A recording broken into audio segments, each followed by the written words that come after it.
ہم نے بر صغیر کے اندر حضرت علامہ شہید کے للکار خطابت کو سنا تو ساؤتھ افریقہ کے علاقے میں حضرت احمد دیداد کے پیغام خطابت کو سنا. ہند کی سرزمین نے اس صحت کے اندر حضرت ڈاکٹر ذاکر نائک کو پیدا کیا اور آج اللہ تبارک و تعالیٰ کے فضل و کرم سے یہ عظیم الشان دائی اور اسلام کا جلیل القدر فرزند آج ہمارے درمیان موجود ہے، جس کی آمد کے اوپر ہم یہ بات کہنے میں حق بجانب ہیں.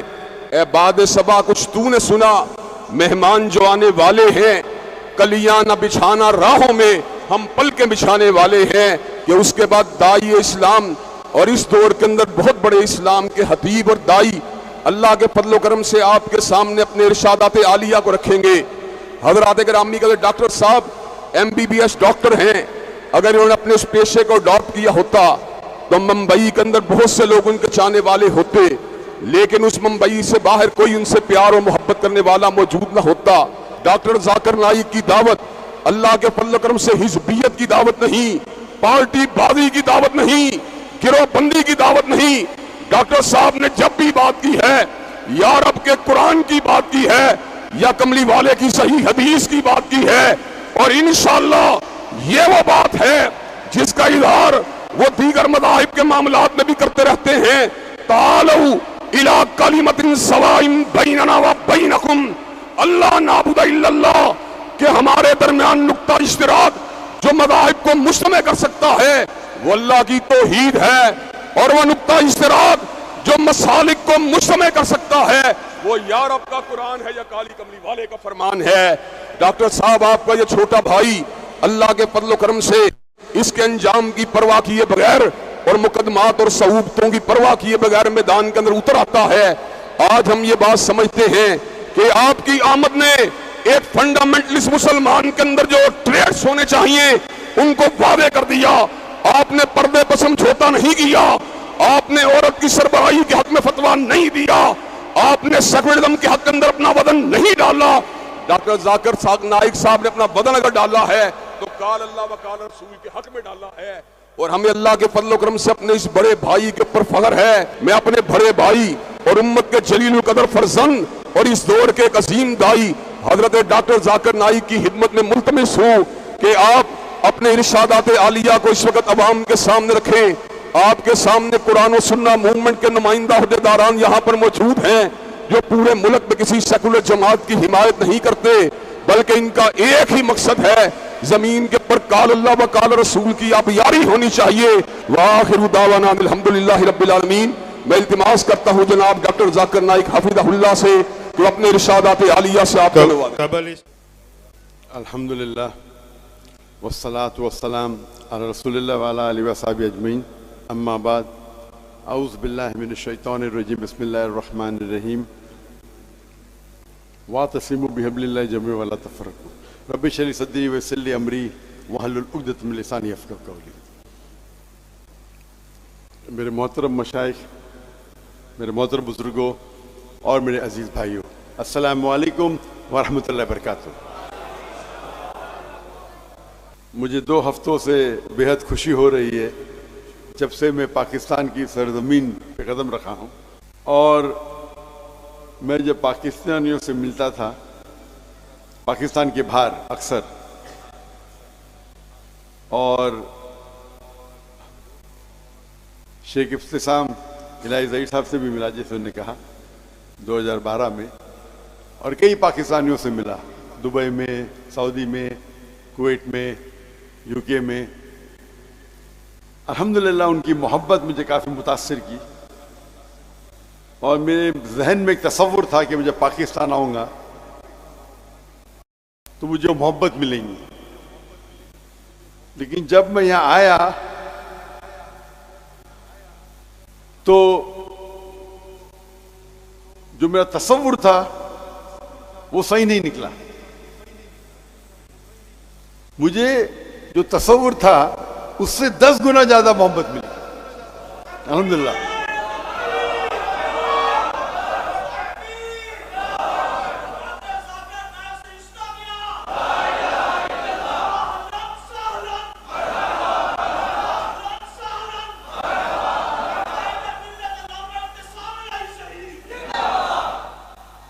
اور جو میں نے دیکھا کراچی میں اور لاہور میں، ہم جب ایئرپورٹ سے نکلے تو مرکز اہل حدیث گئے، اس کے بعد راول پنڈی تبلیغ جماعت کے وہاں گئے، مولانا طاری جمیل کے وہاں گئے، آج ہم ڈاکٹر اسرار احمد کی تنظیم میں گئے، جامعہ اشرفیہ گئے، اور اب یہاں آ رہے، اور بیچ میں لیک ویو کی مسجد گئے، اور جو محبت دیکھا جو اکثر ہندوستان اور پاکستان میں ایسا نہیں ہوتا کہ دیگر آرگنائزیشن کے، دیگر مسلک کے سب لوگ محبت کرتے ہیں۔ اگر میرے گھر والے میری تعریف کیے تو کیا بڑی بات، جب باہر والے تعریف کی یہ بڑی بات۔ تو وہ جو چیز میں دیکھا کراچی میں اور لاہور میں، اگر میں توحید کی بات کر رہا ہوں توحید والوں کے بیچ، تو کیا بڑی بات، 19-20 کا فرق۔ جب توحید کی بات کر رہا ہوں توحید نہیں ماننے والوں اور وہ مانے، یہ ھذا من فضل ربی۔ اور یہ میں نے احساس کیا اللہ کے فضل سے ہندوستان میں، کیونکہ میرے والد جو کوکنی تھے وہ شافی تھے، لیکن ان کا شوق تھا کہ جتنے مسلک ہیں ان کے علماء کے ساتھ مل جل کے رہے۔ تو میرے گھر پہ کئی قسم کے علماء آتے تھے، شافی، حنفی، مجاہد القاسمی صاحب، مولانا علی میاں ندوی، مولانا مختار ندوی جو اہل حدیث کے امیر ہیں، ندوہ کے امیر ہیں۔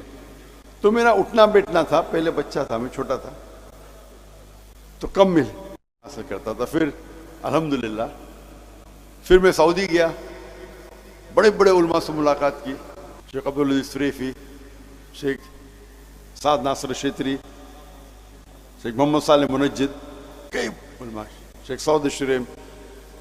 تو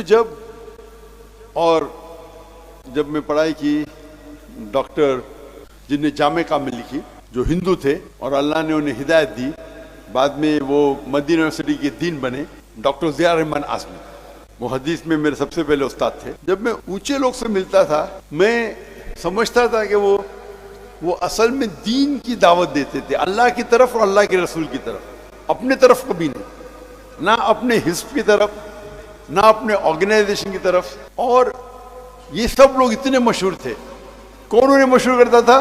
اللہ۔ ہم کیا سمجھتے اکثر انسان، میں میری طرف دعوت دوں گا تو فیمس ہوں گا، یہ ہماری غلط فہمی ہے، شاید کچھ وقت کے لیے ہو سکتے، لیکن اگر آپ اللہ اور اللہ کے رسول کی طرف دعوت دیں گے تو اللہ اور اللہ لوگوں کے دل میں آپ کی محبت ڈالیں گے، اور یہ جو محبت ہے وہ آپ اس کو کما ہی نہیں سکتے۔ میری مثال لو، میں تو ہکلاتا تھا بچپن میں، اگر کوئی مجھے پوچھتا تھا تمہارا نام کیا، میں کہتا دا ذاکر۔ میں خواب میں یہ سوچ سکتا تھا کہ دنیا کا سب سے بڑا ڈاکٹر بن سکتا ہوں، لیکن 25 لوگوں کے سامنے تو بات ہی نہیں کر سکتا ہوں۔ احمد دیدہ صاحب کی وجہ سے میں ڈاکٹر آف باڈی سے ڈاکٹر آف سول بن گیا۔ ان سے متاثر ہو کے میں ڈاکٹر بنا، سوچ کے ڈاکٹر سب سے بہترین پیشہ ہے۔ کیوں؟ بیماری دور کرنا، لوگوں کی جان بچانا سب سے بہترین پیشہ اچھا ہے۔ ان کو ملنے کے بعد، جب قرآن مجید پڑھنے کے بعد، مجھے اس سے بہتر پیشہ ملا۔ اللہ تعالیٰ فرماتے سورہ فصلت میں، سورہ نمبر 41 آیت نمبر 33، وَمَنْ أَحْسَنُ قَوْلًا مِّمَّنْ دَعَا إِلَى اللَّهِ وَعَمِلَ صَالِحًا وَقَالَ إِنَّنِي مِنَ الْمُسْلِمِينَ۔ وہ کون شخص سب سے بہتر ہے جو اللہ کی طرف بلاتا ہے، اچھے اعمال کرتا ہے اور کہتا ہے میں مسلم ہوں۔ تو ہم اگر کوئی شخص اپنے آپ اگر مدینہ سے فارغ ہے، اپنے آپ کو مدنی کہتا ہے، مجھے کوئی اعتراض نہیں۔ اگر دیوبند سے فارغ ہے، اپنے آپ کو دیوبندی کہتا ہے، مجھے کوئی اعتراض نہیں۔ ندوہ سے فارغ ہے، ندوی کہتا ہے، کوئی اعتراض نہیں۔ لقب کے لیے کوئی اعتراض نہیں، لیکن دین کی جب بات آتی ہے تو قال اننی من المسلمین، یہ آیت، یہ جو لفظ قال اننی المسلمین قرآن مجید میں کئی جگہ آتا ہے. یہ ومن احسن قولا میں آتا ہے, سورہ فصیلت سورہ نمبر 41 آیت نمبر 34, اور جتنے میرے فیوریٹ ورسز ہیں دعویٰ کے اس میں سب میں آتا ہے. جو میرے بیٹے نے سورہ عمران سورہ نمبر 3 آیت نمبر 64 آدھی کوٹ کیا, پوری نے کوٹ کیا.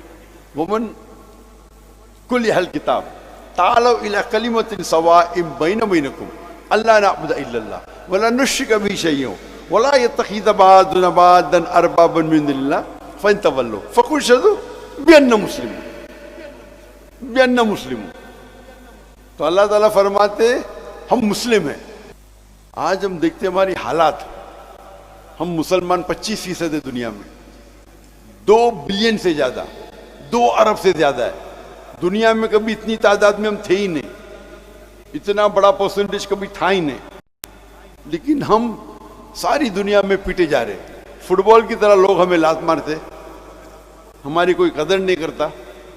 اللہ کے رسول کی حدیث ہے اور وہ فرماتے ایک وقت آئے گا جب لوگ مسلمان پہ ٹوٹ پڑیں گے.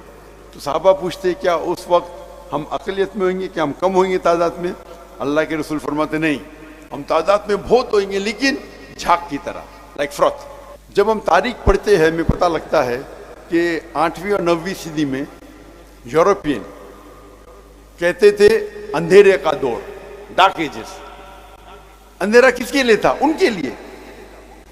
اس دور میں مسلمان نے جو ترقی کی سائنس اور ٹیکنالوجی میں, اگر آپ کو سائنس پہ تحقیق کرنا ہے اس وقت آپ کے لیے لازم تھا کہ آپ عربی زبان پہ مہارت پائے, کیونکہ عربی زبان اس ٹائم عروج پہ تھی.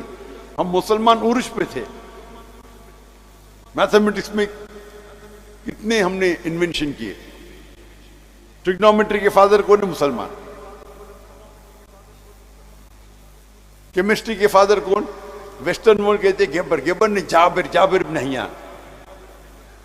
جو الکحل یہ لفظ ہے آیا عربی لفظ الگل سے, ایول اسپرٹ. محمد رازی, علی ابن سینا, کئی آپ نام دیکھیں گے. اس ٹائم مسلمان عروج پہ تھے کیونکہ ہم قرآن اور صحیح حدیث کے قریب تھے. آج اللہ نے ہمیں دولت دی ہے.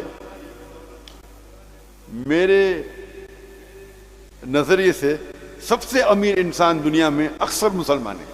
ٹاپ 100 میں سے 95 سے زیادہ مسلمان ہیں. آپ یہ فوربس لسٹ پہ مت جاؤ. یہ فوربس لسٹ میں Elon Musk $220 billion, Jeff Bezos $160 billion, Bill Gates, یہ سب لسٹڈ کمپنی ہے. ہمارے مسلمان کے پاس پرائیویٹ کمپنی ہے. ایلون مسک کو ایک حصے میں رکھ سکتے, جیف بیزوس کو دوسرے حصے میں. اور میں خود جانتا ہوں, ہوا میں نہیں بات کر رہا ہوں, مل چکا ان سے. لیکن آج ہم اتنے کمزور ہیں. 1 سال سے زیادہ ہو چکا ہے غازہ پہ حملہ ہو رہا ہے اور ہم کچھ نہیں کر سکتے صرف بات کے علاوہ. یہ حال ہمارے مسلمان کا ہے کیونکہ ہم قرآن اور حدیث سے دور ہو گئے. جب غیر مسلمان یہ نہیں دیکھتا ہے کہ میرے سامنے دیوبندی ہے کہ بریلوی ہے کہ اہل حدیث ہے, کیا شیعہ ہے کیا سنی, مسلمان ہے تو پیٹو. ہم اگر ایک ہو جائیں گے ہم اسٹرانگ فورس ہوئیں گے. میں یہ نہیں کہہ رہا ہوں آپ سے کہ آپ کی جو تحقیق ہے اس پہ اٹل رہیے, قرآن اور صحیح حدیث کی دعوت دیجیے. ہم جب دیکھتے ہیں یہ دیگر مسلک ہے, اس میں 95% یکسانیت ہے, اور جو اختلاف ہے وہ 2%, 3%, 4%, میکسیمم 5%. اور یہ اختلاف بھی جو ہے اکثر افضلیت پہ ہے, حرام و حلال پہ بہت کم ہے. جیسے کہ میرا بیٹا کہہ رہا تھا نماز پڑھنے پہ زور دو, رفعتین کرنا چاہیے نہیں کرنا چاہیے آپ تحقیق کرو. آپ کو لگتا ہے رفعتین کرنا چاہیے کرو, دوسرا مسلمان نہیں کرتا ہے, سب مانتے ہیں کہ آپ کی نماز قبول ہوئی. اگر ہم یہ کہیں گے کہ میں ہمیشہ کہتا ہوں میں بھی صحیح ہوں, لیکن اکثر مسلمان کہتے ہیں میں ہی صحیح ہوں. جب غیر مسلم کی بات آتی تو میں ہمیشہ کہتا ہوں اسلام ہی صحیح ہے, اس میں کوئی دو رائے نہیں. تو مسلمان بات کرتے میں کہتا ہوں میں بھی صحیح ہوں, تم بھی مسلم میں بھی مسلم. اختلاف ہے افضل کیا چیز ہے, اور افضل کے لیے اگر فتنہ پیدا کریں گے تو قرآن میں لکھا ہے فتنہ قتل سے زیادہ خراب ہے, گناہ کبیرہ. ہاں کہ نہیں؟ تو جو افضلیت پہ میں کبھی بھی نہیں کہتا کمپرومائز کرو. میں تو الحمدللہ, آپ اکثر لوگ مجھے جانتے نہیں ہوئیں گے, جہاں تک کہ دین کا مسئلہ میں کمپرومائز کرتا ہی نہیں ہوں. چاہے منسٹر ہو, کوئی بھی ہو, پرائم منسٹر, پریزیڈنٹ, میں دین کے معاملے میں مستقبل کے لیے بھی کمپرومائز نہیں کروں گا. وہ میرا عمل ہے. آپ دیکھتے ہیں کہ میں ٹائی شرٹ, ٹائی کوٹ پہنتا ہوں, مجھے پسند نہیں. میں پہنتا ہوں کہ غیر مسلمان متاثر ہوتے, اور اسلام میں اس کی اجازت ہے, مستحب نہیں ہے, اجازت ہے. کچھ لوگ سمجھتے ہیں کہ ٹائی صلیب کی نشانی ہے, کدھر بھی بائبل میں نہیں لکھا ہے صلیب پہننا حرام ہے. یہ غلط فہمی ہے کچھ مسلمانوں کی. میں پہنتا ہوں تو کہ غیر مسلم متاثر ہو, ارے کون ہے جوکر, ٹائی پہنا ہے, ٹوپی پہنا ہے, لیکن میرے ٹھکنے کے اوپر ہے میرے ٹراؤزر. اس میں اختلاف ہے, کون کہتا ہے مستحب ہے, کوئی کہتا ہے فرض ہے. میں مانتا ہوں امام الذہبی میں کہ یہ گناہ کبیرہ ہے ٹھکنے کے نیچے پیر رکھنا, میں سمجھتا ہوں. اور میں اتنا شدت پسند ہوں اس میں, فنڈامنٹلسٹ, فنڈامنٹلسٹ ہر سٹاف کے لیے فرض ہے. اگر آپ میرے ادارے میں نوکری کریں گے, آپ سے لکھ کے لوں گا داڑھی رکھنا کمپلسری, سر ڈھانکنا فرض ہے. میرے ادارے میں ڈریس کوڈ ہے, ٹھکنے کے اوپر پہننا پڑے گا. آپ اس کو سنت مانو, فرض مانو. 5 ٹائم نماز پڑھنا ہی چاہیے جماعت کے ساتھ مسجد میں, لکھ کے لیتا ہوں. بائی لا الاؤڈ نہیں ہمارے کنٹری میں, پھر بھی لکھ کے لیتا تھا میں, بلیک اینڈ وائٹ میں. میرا ادارہ ہے, میرے ادارے میں ڈریس کوڈ ٹائی کوٹ نہیں ہے. میں تو کبھی آفس میں آتا ہی نہیں ٹائی کوٹ کے ساتھ, کبھی لیکچر سے آ گیا وہ الگ بات. تو لوگ کو اللہ اور اللہ کے رسول کی طرف دعوت دو. اور آپ دیکھیں گے کہ اللہ تعالیٰ لوگوں کے دل میں آپ کی محبت ڈالے. آپ اللہ کے لیے کرو, خلوص اللہ کے لیے, اور آپ دیکھیں گے اللہ سبحانہ و تعالیٰ آپ کے کام میں مقبولیت پیدا کرتے. تو میرا صرف یہی پیغام تھا. اور میں یہ ٹرپ میں جو میں دیکھا الحمدللہ, جو عام طور پہ ہندوستان پاکستان میں نظر نہیں آتا, کہ لوگ اتنی محبت کرتے تھے مجھ سے. نہ کہ میں ڈاکٹر ذاکر نائک ہوں, ڈاکٹر ذاکر نائک کی کوئی اوقات ہی نہیں ہے, زیرو. اسلام میں ڈاکٹر ذاکر نائک زیرو. لیکن کیونکہ میں اللہ اور اللہ کے رسول کی بات کرتا ہوں اور حوالے کے ساتھ بات کرتا ہوں, تو یہ بڑپن یہ ہے کہ جو چھوٹی سی اختلاف بھی ہو تھی, جو لوگ نے بڑپن کر کے میرا استقبال کیا, وہ اختلاف کا ذکر نہیں کیا, یہ بڑپن ہے. اور پاکستان ایک واحد ملک ہے جو اسلام کے نام پہ الگ ہوا. اللہ نے یہ آپ کو آنر دیا ہے, عزت دی ہے, لیکن کبھی بھی عزت ہے اس کے ساتھ ذمہ داری لازم. کوئی بھی عزت آپ کو نہیں ملے گی ذمہ داری بنا. تو اگر اللہ تعالیٰ نے اتنی عزت آپ کو دی, آپ کے ملک کو, ایک واحد ملک کے ساری دنیا میں جو اسلام کے نام پہ الگ ہوا, لوگ آپ کی طرف دیکھ رہے ہیں, یہ کون سا ملک ہے جو اسلام کے لیے الگ ہوا, کیسا برتاؤ کر رہے ہیں لوگ. تمہارا فرض ہے کہ ہم دنیا کے لیے ایک مثال بنے قرآن اور صحیح حدیث کی. انشاءاللہ امید ہے کہ اللہ تعالیٰ سے جب ہم قرآن مجید پڑھتے ہیں, جو حالات ہم مسلمان کی دیکھ رہے ہیں, ہم سب جگہ پٹے جا رہے ہیں, لیکن کہتے نا there is a light at the end of the tunnel, روشنی ہے. اللہ تعالیٰ قرآن مجید میں 3 جگہ فرماتے ہیں. سورہ توبہ سورہ نمبر 9 آیت نمبر 33, سورہ فتح سورہ نمبر 48 آیت نمبر 28, اور سورہ صف سورہ نمبر 61 آیت نمبر 9. ومن فرماتے کہ هو الذي ارسل رسوله بالهدى والدين الحق ليظهره على الدين كله, کہ اللہ نے اپنے آخری پیغمبر محمد صلی اللہ علیہ وسلم کو بھیجا دین الحق کے ساتھ، تاکہ وہ سارے دیگر مذاہب پہ غالب ہو، چاہے وہ جوڈائزم ہو، کرسچینزم ہو، ہندوازم ہو، سیکولرزم ہو، ایتھیزم ہو، اسلام سارے پہ غالب ہوں گا۔ اور دو جگہ لکھا ہے وقفہ باللہ شہیدہ، ایک جگہ وقفہ باللہ شہیدہ کہ اللہ شہادت کے لیے کافی ہے، اور دو جگہ لکھا ہے وَلَوْ كَرِهَ الْمُشْرِكُونَ کہ کتنا بھی مشرک نہ چاہے تو۔ اور صحیح حدیث میں آتا ہے کہ اللہ کے رسول فرماتے ہیں کہ انشاءاللہ آخرت کے پہلے 60 سال تک مسلمان دنیا پہ رول کریں گے قرآن اور حدیث کے مطابق۔ وہ دور تھا جو اللہ کے رسول کے بعد جو خلفاء راشدین کا دور تھا، جو قرآن اور حدیث کی روشنی میں جو انہوں نے رول کیا۔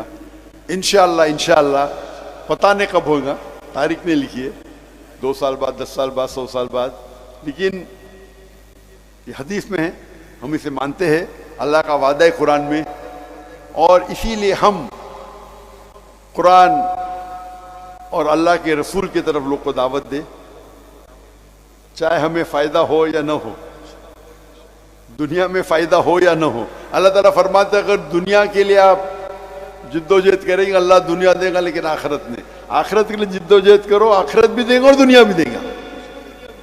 اس چھوٹے سے پیغام کے ساتھ میں میرے چھوٹی تقریر کو ختم کرتا ہوں۔ وآخر الدعوانا الحمدللہ رب العالمین۔